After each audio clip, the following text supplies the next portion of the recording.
This time, there's so many of the guys that I grew up fishing against here in Alabama. You know, I've been out on tour now for 3 years. It finally comes back to lay, and it's got to be 2,000 guys that have come up and said, "Hey, man, you got to bring this thing home for Alabama." You know, so I feel like I'm carrying. There's a lot of me on the boat tomorrow. I promise you. If you were unlucky, you could zero. You could not get a bite, and if you were lucky, you could catch a 20-pound bag. But you're going to have to get those 5 bites. So I think right now, if the water is cold as it is, 5 bites are going to be hard to come by from a largemouth.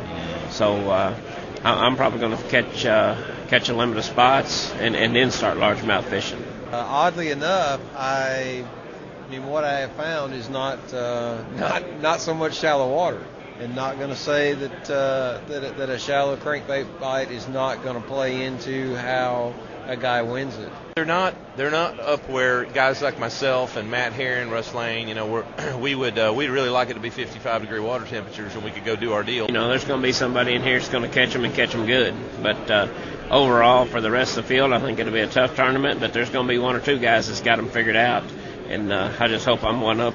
As you said, it's obviously going to be a tough tournament.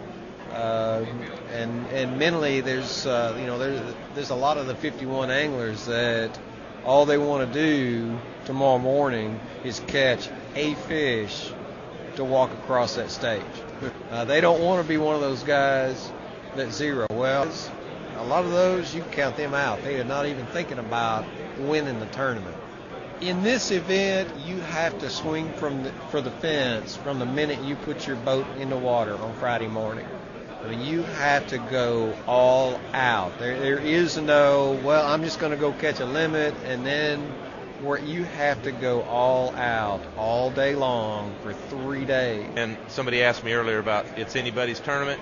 You watch and see when that top 6 gets done, it's going to be the names that you recognize. It's going to be the guys that do it week in and week out. That's who makes it in these tough events.